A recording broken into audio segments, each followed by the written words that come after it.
Hey, welcome to Mike the Baptist. Happy New Year. Wow. Nice to see y'all. If you haven't noticed, it's been a while since we've done this. And I got involved in some outside projects, and it kind of took me over there for a while. But that has calmed down a little bit. And we're back in the studios here at Red Oak Sound with H.T. Jones. Back in the saddle again, right? Neil Andrews. On the road again. On the road again. Can you sing a little of that? On the road again. See? What a great song. Oh, by the way, on the table here, I don't know if you guys noticed, but there's a Willie Nelson Little Golden Book. My daughter got me that for Christmas. I had no idea. Every I need to child get needs one of to read those. that. It's interesting, yeah. My wife needs that. Is she a Willie Nelson fan? Yeah. Yeah, he's Absolutely. He's a great writer. She probably likes his writing and all that. Have you heard his son? Yes, Luke. Yeah. Yeah, he's kind of eerie on some of that stuff. Well, we saw them we went out to see Willie's 90th birthday tour. I was there. You were there. Out I think we were both there. First Bank? Yes. Yeah. Yep. And I wasn't looking real closely, and I thought Willie was singing, and I was going, man, he's in tune, and and it wasn't him, it was his son. He's good. He started off a little shaky, you know. I think they threw him out there before they were quite ready, but it's Willie Nelson's family, so you do what you want to do there, I think. Yeah. Anyway, good to have you all back, and we're going to, I guess, do the same thing we always do. We'll have a little front porch visit. I'm still a firm believer people need to visit a little on the front porch. And we'll talk about some Bible stuff, and we'll play Inny Outty, just like the old days. Just like the old days. I'm sentimental about that. Send us an email. You know the drill. Comments at MikeTheBaptist.com. Really like to have some questions to ask the guys that are on here. That would be great if you'd send me some questions to ask. Because we were just talking in the green room a few minutes ago that there's coming a time when we're going to run out of things to say that are interesting, like we have those now. But anyway, send us some questions. I'm asking you politely, please send us some questions. And send them where? Send them to comments at MikeTheBaptist.com. We'll get them on and ask them for you. www.MikeTheBaptist.com. It's on your screen. It's a website. On the front porch today, I thought it would be interesting to talk about, since we are both, or all three, since we all three both of us have a few years under our belt. I thought it'd be interesting to see how far back you could remember, and have you tell, if you can think of it, the first thing you can remember in your life. The very first thing you can remember. If y'all aren't ready, I am. You just tell me what order you want this to happen in. We want to hear you first. Yeah, you might inspire us. So, I was raised by my granddad. Called him Daddy. So if you hear the word Daddy, that's my granddad. It's Arkansas. Anyway, so Daddy's brother Dank died. I was between 2 and 3, I think. I have a picture of this event. But anyway, Dank died, and they brought Dank back to his house. So Dank lived at the old Blackwood place. That's my granddad's last name, Blackwood. All the Blackwood family was kind of born and raised at this little place out there. It was started as a log cabin. Then built this big clapboard kind of house, which is still there, and then this other little more modern house, little shingle house there. But anyway, so they brought Dank back to, we called it Maggie's place because Maggie was still living there. Maggie and Dank. Homer might have still lived there. But anyway, they brought Dank back to the house and sat him up in the living room. Wait, well, they didn't set him up. Before or after he died? Well, it was after he died. Okay. They didn't set him up. It was awake. Yeah, right. Yeah, I think he wasn't awake, but y'all had a wake. He was not awake. But right. They had a wake. I didn't have anything to do with So this. you're going to have a weekend at Bernie's. No, Dank never sat up, but they did place Dank at the end of the living room, right at the doorway to the kitchen. And they had a table in there. I can remember the table, and had different food items in there. I don't remember who carried me into the kitchen, but I have a vivid memory. It's the first thing I remember as a human. I have this vivid memory of somebody carrying me by Dank. And I'm seeing Dank, and they took me to that kitchen table, and they gave me an apple. And then we went back in the living room. There's this photograph in my family of all that whole family sitting on couches and stuff in the living room. And I'm sitting, it might have been Homer's lap, one of those brothers. I'm sitting on their lap at the end of this couch holding that apple. But anyway, that's the first thing I remember. It's an odd first memory, but that's as far back as I can remember. It's Dank's wake. I got an apple, but it was so eerie because I remember being frightened to have to go walk by Dank to get to the kitchen. Okay, wasn't that exciting? Did they use Dank like to hold the condiments or anything? So when you went by, Like they have the mayonnaise and stuff at the end of the table. Yeah, he's propping the kitchen door. I had a buddy of mine. He's like, he loves food, and he's like, at my funeral, I want to hold a big bowl of shrimp and let you come by and grab a shrimp, And I'm like, yeah, that'd be really awesome. That is interesting that you can remember that far back. Well, yeah, it's it's probably closer to 2 to 3. I'm kind of in that same age. I remember.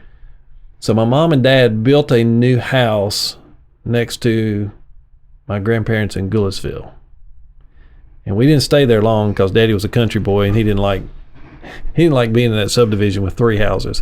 But I remember being at that house and having some friends over, and this girl threw sand in my eyes. And that must have been sand because we had bricked the house or something. But I remember that and remember, thinking like, oh my gosh, she's blinded me, and I was crying and went inside. But yeah, that's pretty much it. And you were maybe how old? 2 or 3, yeah. Because we didn't live there long.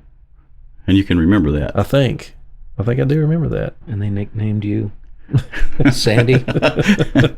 Little Sandy. Little Sandy. So, that's it? Yep. I mean, look, I've heard your family stories. I know, right? I'm a little disappointed. Yeah, I know. Something else had to have happened behind the scenes at that same gathering. That's the only one you might not remember it. That's the only one. Now, my mom, when I was first born, I don't know that I remember this, but my grandmother was an absolute nut, and my mom, she had just given childbirth and was down and out. And some reason my grandmother was either changing my diaper or something and felt like I needed to sit on the toilet at like a few days old. Right. And so she goes in there and somehow loses her balance or something and hits my head on the toilet paper holder, and I'm bleeding. And my mom comes in there yelling at her mother and then passes out. Is what I don't remember that story, but still, knowing your family stories, I could see that happening exactly that way. Okay, thank you for coming through with a little something extra there. Thank you. Neil, how far back can you remember? Boy, I remember a dream is kind of the first thing that I can remember. And it was a recurring dream, and it was probably that age, but it went on for several years. And it was, so I lived in Indiana and had 1 acre. The house was on 1 acre, completely flat. And I just remember things like in the summer, the grass, you could roll around in the grass. You drink out of the garden hose. I mean, it was normal kind of stuff that you don't do anymore. Back when things were normal. Back when, yes, yeah. And I had this dream about being in our backyard, rolling around the grass, and I'd turn around and look, and there was a hand floating in the air behind me. And then the scene would change to somewhere else, another location, and that hand showed up again. And eventually it got to a place where I saw the backside of the hand and there was a motor in it, and then I'd wake up. Interesting. So that's my earliest memory that I can. And it was recurring. Yes. When did the Munsters come on TV? Probably later than that. Buck Rogers. That sounded like a sci-fi thing, Yeah, I guess it could be a combination. Because there's the hand on the Munsters. That's Addams Family. Addams Family, yes. Yeah. Yes. What did the hand have a name? Hand. Thing. No, Thing. Was that Thing? Mm-hmm. It was the long-haired. Yes. Correct. Cousin It. That's Cousin It. Yeah. Uncle Fester. So you had pre-Addams Family Thing dreams. Interesting. I don't know. That's the oldest, and then varied memories of being mostly at my grandparents' house. the farm. Yeah, I have a lot of that stuff. I remember my grandma taking me out showing me how to slop the hogs, and always telling me not to get the mama hog mad because she'll bite you. Never thought about a pig biting you before. Yeah, they get mad. They got little teeth and go. They can be kind of mean. Yes, they can be. They seem unassuming. Oh, they're cute. Yeah, from a distance. They pin you in the corner of a pig pen out there somewhere. Yeah. Okay, neat. That was interesting. I thought it was. You'll notice I'm trying to move it along here. I'm trying to. It's a good idea. Trying to think about time the best I can. But okay, we'll take a quick break. Come back, talk about some stuff we found in the Bible. Isn't it nice to be back chatting? It sort of is. Yeah. Feels like home. It does. See you in a bit. This episode of Mike the Baptist is being presented commercial-free for your enjoyment by Michael Jackson, licensed realtor in Middle Tennessee. Rather than have you bombarded by pleas to buy things, Michael Jackson, the realtor, wanted to sponsor today's program and allow you to simply enjoy the content rather than worry about somebody trying to sell you stuff. Oh, sure, Michael Jackson, realtor, might help people buy and sell houses and land in Middle Tennessee, but he doesn't actually sell things directly. So technically, this is not a commercial to sell you anything at all. It's simply an announcement to you that you don't have to listen to commercials on this episode because Michael Jackson, the realtor with Finch Real Estate in White House, Tennessee, 615-957-5064, is sponsoring this commercial-free program. This in no way, of course, means that if you're wanting to shop for a house or sell one or some land, that you shouldn't contact Michael Jackson, the realtor, because you should. He's fair, he's helpful, knowledgeable about the real estate market, and he's fun to work with. Okay, I'm Michael Jackson, the realtor, Finch Real Estate, and this is a commercial because my work as a real estate agent helps me have the time and resources to produce these Mike the Baptist programs. So feel free to call me for any of your real estate needs. I'll help you out all I can, and I'll do my best to make buying and selling your house a good experience. 615-957-5064. I'm number 2. Everybody else claims to be number 1. Hey, we're back. As usual, you missed all the good stuff in the green room. Someday we'll share it all with you. We'll have the green room files. Ooh. It's for the very spiritually mature. Right? Yes, for absolutely the most spiritually mature among you. Let's talk about some stuff we found in the Bible this week. HT, why don't you start us off with some of that? Absolutely. We've been reading in 1 Corinthians, and obviously Corinthians talks about God's love for us, and we get in that chapter 13 about love. And, one of the things that I thought would be interesting for us to talk about is that, we have this relationship with really an invisible God.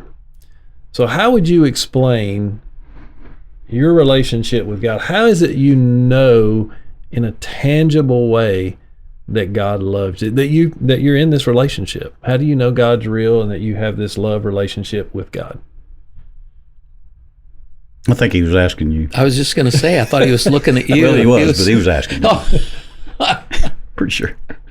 You talking to me, Michael? Yeah, exactly. Right? Yes, he's like that. This is a great topic because it's, you don't really think about this unless you make yourself stop and think about this. Right. You just kind of go along with the spiel that you hear at church and everybody goes along with it.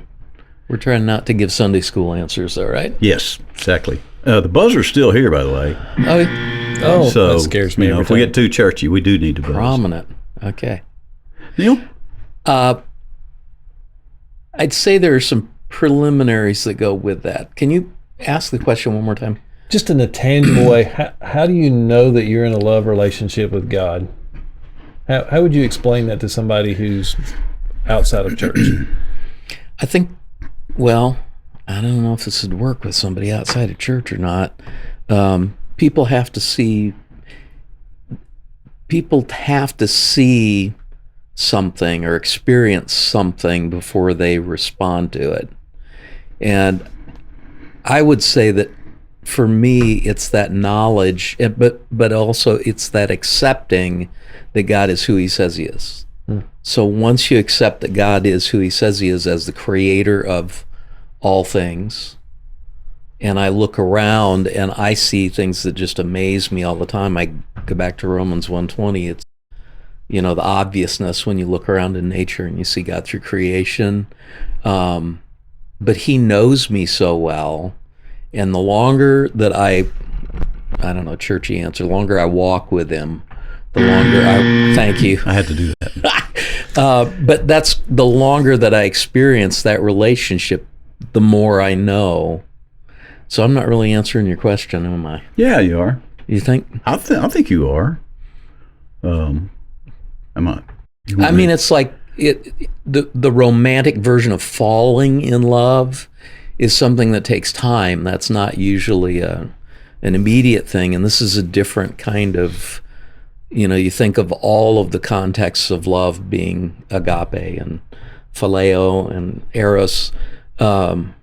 It's all of that, but you experience it in different ways, and the more you interact with God and the more you trust him and rely on him, and then you see him more, the more it's an all-inclusive kind of love. It's not any one of those. I'm yammering. It's good yammering, though. It's to me, this is the thing that's the hardest to. If I think about telling somebody that's not soaked up in all this stuff all the time, like we all are at our churches, this is one of the hardest things to me to maybe try to tell somebody about this. You have an actual personal relationship with the creator of everything, who you don't see, who you can't see. You never audibly hear. I don't know a human being that's ever audibly heard him say anything to him. But to me, the whole thing comes down to you trust. Mm-hmm. You don't know everything about this when you first start it, and it's confusing. Anybody that says they're not still a little confused sometimes, I'm a little suspicious of you, because you're yet to see him. You're yet to physically touch him.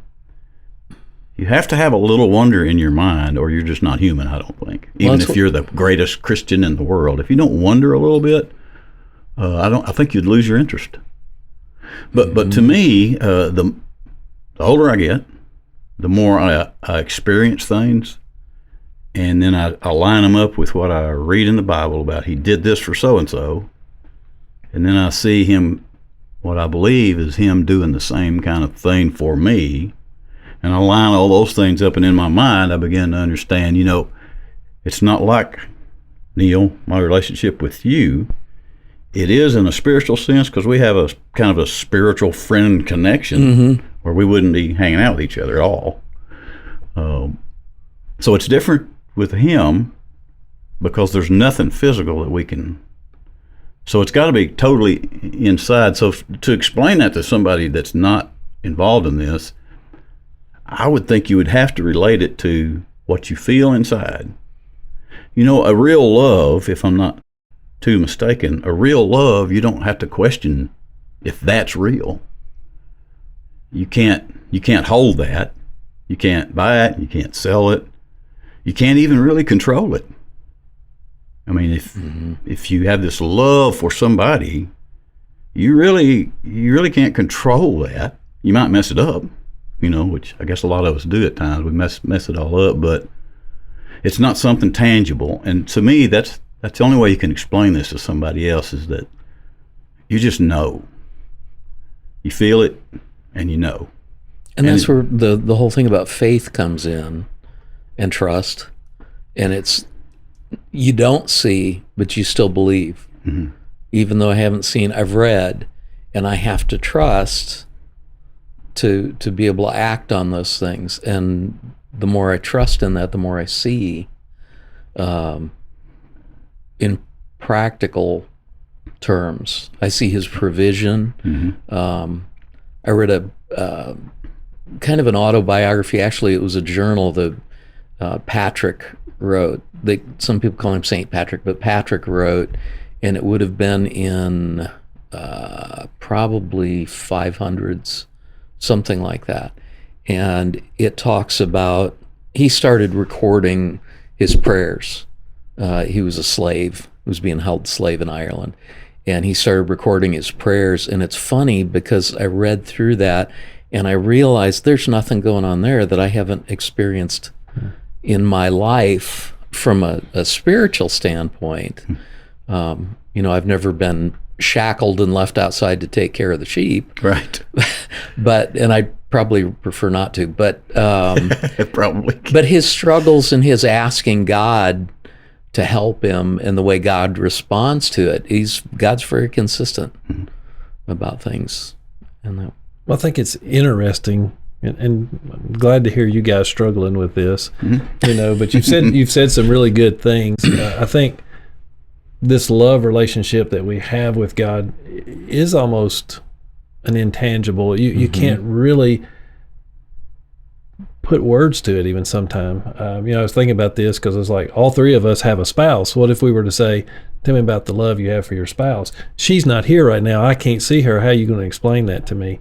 But we all feel that and we all have that, and so it's not so different with this God that we serve. And while every moment in our life is not, hey, I heard a clear voice and I have a clear direction, and but there are those moments, when you've had God speak to you, God spoke to you in some way, and it was not, you weren't afraid. You might be a little bit like overwhelmed, like, oh my gosh, I can't believe he wants me to do this. Or you might question, did I really hear it that way? But this interaction that we have with God, whether it's through reading our scriptures or praying, there is a tangible part to it. And it's almost hard for us to explain it to one another because our experiences are different. And so that's what, we want people to understand is not, it's not like, we have seen God in a physical form per se, but we've seen him at work and we've heard his words, and it's changed our life, so much so. And that's part of faith. It starts out very simple, but grows.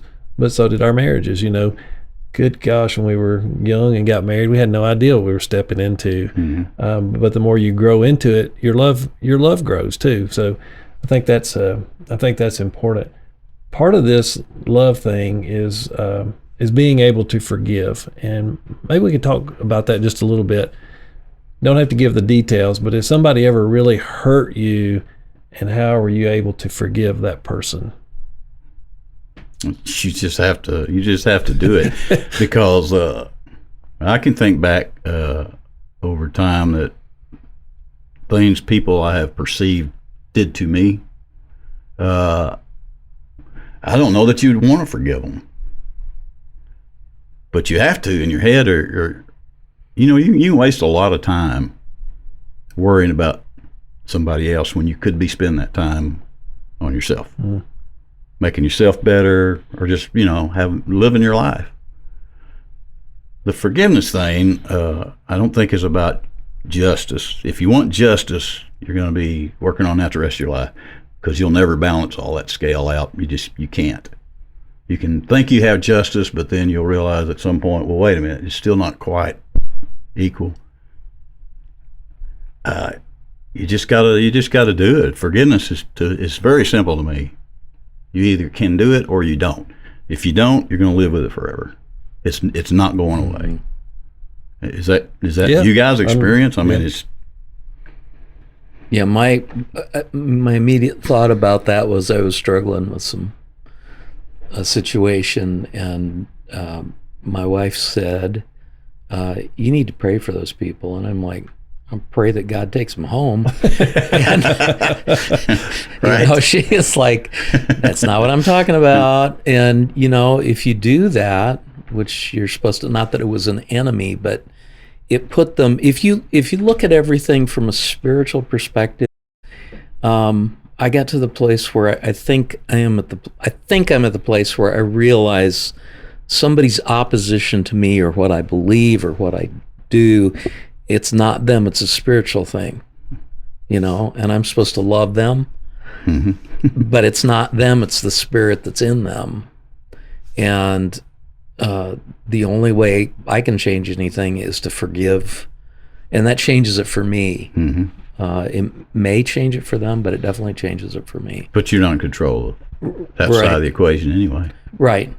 Why do you ask us this question, HD, about Because how does that relate to what we started forgiveness talking is so about? much a part of love. When The relationship. when we realize what God has forgiven us of, it should put us in a position where we want to forgive people. Mm-hmm. And I was having this conversation with a buddy of ours not too long ago, and I like the way he put it. He said, I can't think of anybody right now that if I walked up on them, I would be afraid to talk to them. Now, they might turn away and walk off from me, Mm-hmm. but I would be willing to talk to them. That's really part of forgiveness, isn't it? Because you're only responsible for your side of the equation. Mm-hmm. I'm sure you've had those people in your life where you felt like you tried to offer forgiveness or express sorrow in the relationship, and they cut you off, they turned you off, and that's a difficult thing, but that puts you at ease. You're no longer feeling that bitterness and that anger and worried about, well, I'll tell you right now, if he says this, I'm going to say this, and I'm going to remind him of this. You just kind of go, okay, if I run into him again, I'll be glad to say, hey man, what's up? Flip side of that is you can hang on to that on the other side too. Yeah. Somebody that's trying Yeah. to. Yeah. And so forgiveness is so much about us working on our love relationship with God, because he doesn't ask us to do that. He commands us to do that. He had to do that for us, or our relationship would never been right. And so he commands us to do that for other people. Then the last thought I kind of had on this passage of scripture is, who have you run into that needed the love of God lately? Who have you run into that you're like, you know what, they just needed a little touch from God today. They needed love. And how did you respond to that? Because I think sometimes we beat ourselves up about evangelism. Oh, yeah. Like, oh my gosh, I got to walk up and look at somebody and go, do you know you're a sinner and you're going to hell? Do you believe in Jesus? Will you say this prayer? When really what it is about is just kind of expressing God's love. I'll start off on that one since I had the benefit of listening to y'all. Okay. Ran into a guy a few days ago, and he was just going through some difficulties, and began to talk to him about what was going on. And he had some financial needs, he had some emotional needs, but I listened to all those things, and then I finally just looked at him and I said, you know what I want you to know today? I said, I think God sent you here to just know that he loves you. And he kind of teared up. Everybody we run into needs to be reminded of God's love. I don't care whether they're in the church, out of the church, saved, unsaved, having a great day, having a bad day. Everybody needs to be reminded of God's love, and that's a wonderful thing for us to do for people. Well, whether you're doing it for people or not, it's good for you. Yeah. I mean, it's a good thing just to like people, like being alive, and just it's a good thing. It's healthy. Mm-hmm. It's healthy. I mean, I'm prone to get in my cave and not want to get out and socialize. Imagine that. Social butterfly that don't want to socialize. But I'm prone to kind of do that, and I have to make myself sometimes go to it. But every time I get out and I love people. I like talking to people. I like, messing with people, laughing, and it's good for you. It's healthy. Mm-hmm. And it's healthy for somebody else if you pay a little attention to them. Everybody. I don't know what you were asking, but... Well, just that, when we run into people, how do we share God's love? Oh, I know where I was going with that. It's not necessarily that that I'm trying to make a quota or do something with somebody because I don't want to show up Sunday morning and not be able to say, yeah, I did something for the kingdom this week. Mm. I just genuinely like people and genuinely like living, and that's part of it. And it's. Mm-hmm. I think you can like that if you'll do it. In fact, I think it's better if you don't think about it in terms of that you're doing something for the kingdom, because you're trying to keep score. Yeah, you're not going to do very well. No, you're going to be like all those girls up against that Caitlin Clark gal on the ladies NBA. You're going to get slammed. Now carry on. What were your things? The ladies NBA. Yeah, I love it. Thanks. I was thinking about what you said about being in your cave and still liking to talk, but I think that's a tendency of males in general, is isolation and liking to do that. But it's funny, anytime I get in a group of people with my wife, she loves to go and talk to everybody. And I'd rather have a longer conversation with one or two people and have some deeper meaning. Not that you can't get deeper meaning from, hey, how are you? You know, Right. You can kind of tell from that sometimes. But I just like to know, and that's why it's difficult. And we've had the conversation before, when we're between an 8:30 service and a 10 o'clock service, and people want to talk, and they don't realize all the things that are going on. Yep. And I'll say, would you please send me a text and remind me, and let's get together this week, because I really want to hear what's going on. Yeah, and you can't in that situation. Right. Yeah. Right. 500 things happening. And, it's a struggle. Yeah. I understand that. Yeah. But they don't. Right. So. You know, if we had kept the Mike the Baptist hymn tradition, we could sing "All You Need Is Love" today. But Could. Yeah, we might anyway. I wouldn't suggest that. Okay. You got to that pretty quick. Yeah, let's right just there, not do that. Good talk. What was the scripture you started out with? 1 Corinthians chapter 13 And it said, talks about love. okay. It's the one that you hear at the weddings, isn't it? Yeah, which is really Not what it's wedding. meant. But, you know, at the end of that, Paul says that these things remain: faith, hope, and love, but the greatest of these is love. And so, you know, people of the church, we need to be loving not only ourselves and one another, but we need to be loving other people. It makes a difference. People not of the church. I don't know? think, well, I know Christianity would not have the influence it has if it were not for the love that Christ had for us, that he died on the cross for us. And it's personal. And therefore, we can personally have this relationship with God, and we can personally love people. Whether they choose to love God or not, we can still love them. So if the unsaved person, you're talking to them and they say, well, this sounds a little nutty, you and your relationship thing to this unseen thing, I don't think you have to sell them on that. I think you have to show them that you have that. Yeah. The best way you can. And maybe let God take care of the rest of that. Maybe. He's got to. Yeah. It's not, I can't convince you of that. That's his job. My job is just to present what he's done for me.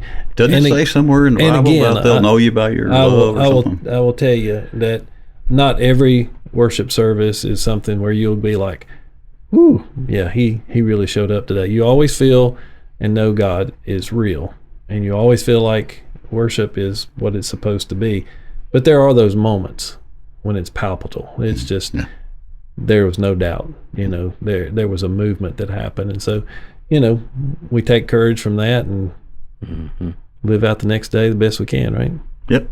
You heard it from the senior pastor right there. Best you can. Best you can. No, that's actually good. That's truth. Truth on a stick from H.D. Jones. I often say to people, the reason I like the pastor in my church is he's common as a stick. And there you have it, right there. Truth on a stick like a corn dog. There you go.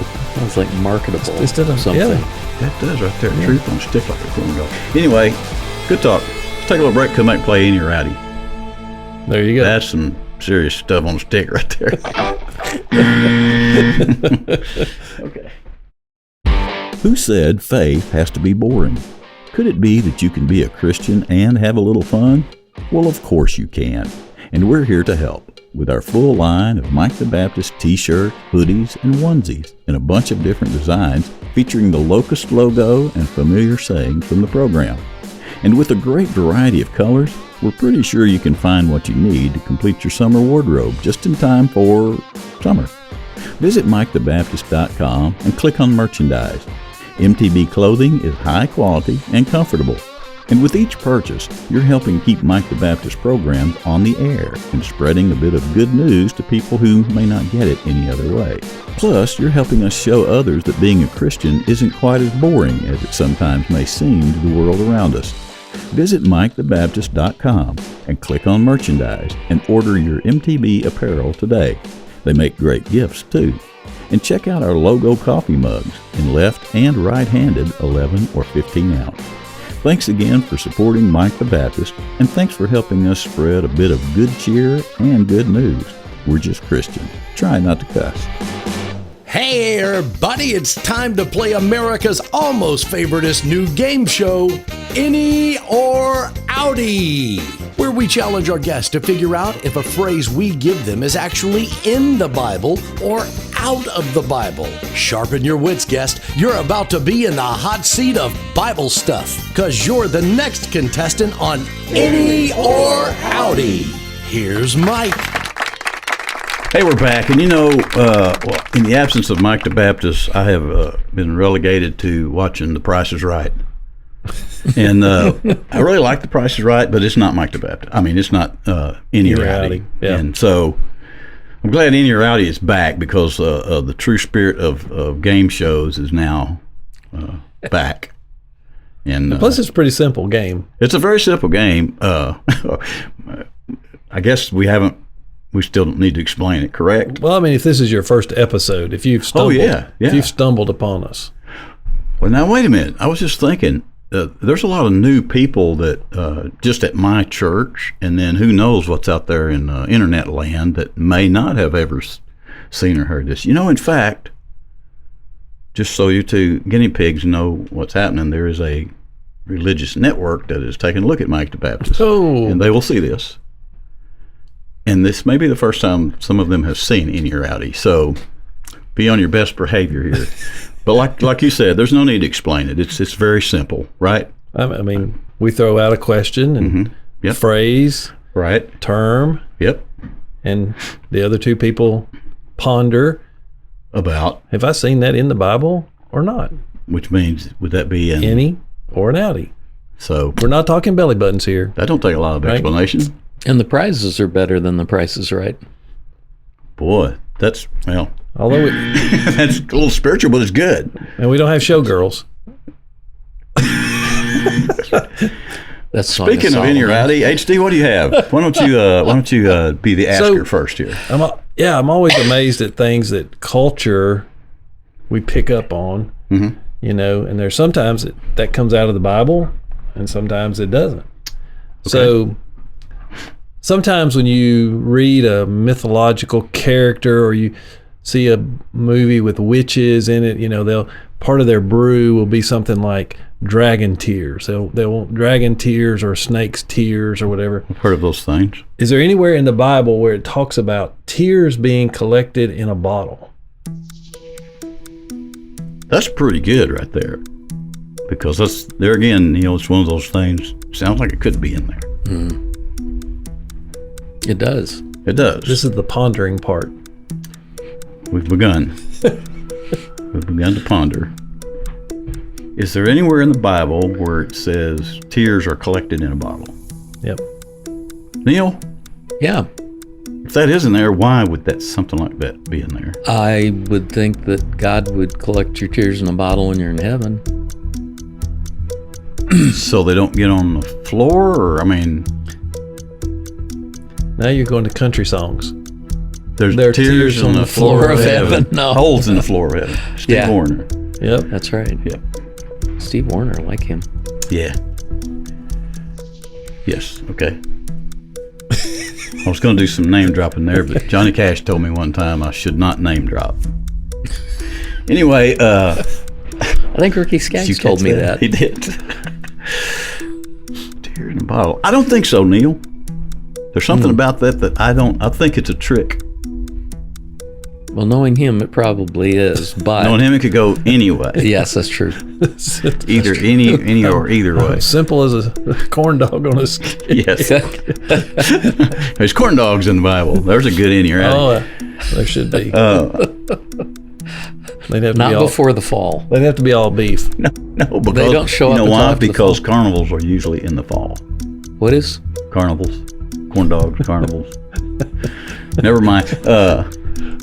Oh, the autumn. Okay. Yes. Yes, I got you. Autumn. Yes. We say fall down here.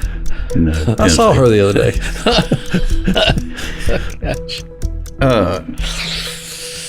So now I was thinking, it's corn dogs in the Bible. That's not it. Are I'm tears just getting hungry. in the Bible? Well, there's no dragon tears in the Bible. No, that's not in there. I don't think so. That's kind of witchy crafty. Yes, it is. I don't think so. That's just me. My gut says, here we go.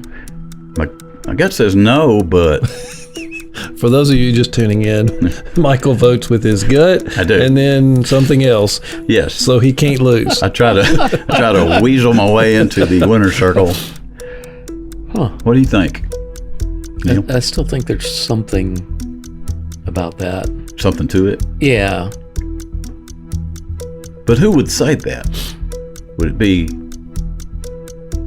Who would say something Eric like Clapton. that? Yes. Who would say that, though? I mean... Well, where is it that it talks about there being no tears in heaven or not? It doesn't say. I'm trying to remember how that's worded. Does it say there's Because no it tears? doesn't say that people won't cry or weep. This is turning into a whole bunch of thinking right here.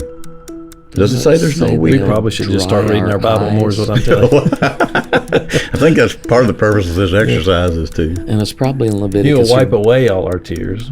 Thank you. That's in Okay, well, he's not collecting them in a that's bottle in then. them their revelations. It's an Outty. I'll go Outty. You'll go Outty? Yeah. I'll go Outty. It's an Outty H. We think it's an Outty. I pull up my handy dandy notes here. Okay, all right. The thing about those phones is that could be either the Bible on your phone Right. or Wikipedia. Right. Psalm 56:8. You yourself have recorded my wanderings and put my tears in your bottle. Oh, Are they not in your records? wow. In your records. Records? Oh, With a D on it. Records. So yeah, tears in a bottle. wow. Isn't that crazy? Yes, Yep. I would not have. Well, that's why I said Outty, but and you were on the right path to thought going that I'd- Inny. Seen it in there, but I swayed you. But okay, good one, H. That was really good. My turn. Are chickens in the Bible? I'm pretty simple like this. Are chickens? Nuggets or fillets or You know, for years I've asked people at gatherings, have you ever Googled how many chickens are eaten on the planet every day? But then the other day I was sitting around thinking, I've never done that with eggs. So if you get around something to do, Google how many eggs are eaten on the planet every day. Astounding. But my question is, Inny or Outty, are chickens in the Bible? they are. Truett Cathy would be listed somewhere nearby. Right? Yes. chicken fillet? Because wasn't he like Paul's brother or something? Something like that. I could eat you 7 times a day. Tim Hawkins. Chick-fil-A song. I haven't heard that. Oh, He's it's so great. funny. Oh, It's great. yeah. He's really It's good. great. Yes, Yes, what? they're in there. Okay. Chickens are in the Bible. Because before the rooster crows 3 times. Does that count as a chicken? Well, yeah, isn't he a chicken? Yes. Isn't a rooster a chicken? Does it say rooster? Yeah, before the rooster crows It 3 does say times. that. Yeah, Jesus said to That Peter, was before the rooster Peter. crows 3 times. Okay. So, So a chicken. but are chickens mentioned? You want the word chicken. Well, I do now. Because I forgot about old Peter and the chicken crowing, or the rooster crowing. But now I'll give you the other answer without saying that. But I'll stick with my original. Word chicken. Is the word chicken in the Bible? It doesn't sound real Jewish or Hebrewish or anything, does it? Arabic. Although we eat Jerusalem chicken every year. That's pretty good. I don't know if the word chicken is in there. The rooster's in there, obviously. Right. And he is a chicken. Well, my apologies to the folks at the network who might be Yeah. watching this right now. Is It got a little hummus in off the track. Bible? But are chickens in there? Chickens. Yeah, just chickens. Just chickens. The word chicken, I will say Yeah. no. Yeah, I'd say it's an Outty. You're right. That's an Outty. All right. Well, rooster, however, there is one of these birds in the Bible now, and I didn't even cross my mind. You're welcome. Yeah. Thank you so much. By the way, a heifer is a cow. Yes. That's right. Yeah, and a rooster is a chicken, right. But wouldn't it be odd if the word chicken, which is a funny word anyway, was actually in the Bible? It's like funny word like fuzz, if the word fuzz was somewhere in the Bible. Anyway, okay, that was fun. Inny or Outty is back, and we are too. And We're fun-ucational. was that the word? I forgot. Funnucational. Funnucational is Yeah. the word. Okay, take a break, come back, tell you bye. Oh, wow. What a great contestant and a fine sport today on Inny or Outty, America's almost favorite new game show. Study up, future guest people. You're next in the hot seat for Inny or Outty. Hey, we're back. Look, to you two fellows on a personal note, glad to be back on the table with you. Thanks. I love these talks. Good to hear. They're nonsense sometimes, but there's a little meat in there too, so I just like it. Y'all are okay. Hey, at the end of the day, if we got nothing out of this, but God loves us Yeah. and He forgives us, man, what a great time. What else you need? That's Yep. what I tell you to preach Yep. all the time. Yep. You save a lot of time. And we can then talk about chicken. Yes. It's been a good day. Send us an email, comments at mikethebaptist.com. Send us some questions I can ask these other folks here, or you can ask me one. I'll answer something too. But anyway, good to be back with you, and I hope to see you again in about a week from now with another thrilling episode of Mike the Baptist with H.D. Jones, Neil Andrews, and myself. I'm Mike. We'll see you next time. Remember, folks, we are all just Christians. Trying not to. Us. The way you said that, it's like you I just got wanted left to, or with that something. word. It's like Chew it on that one. passion in there. See ya. Yeah.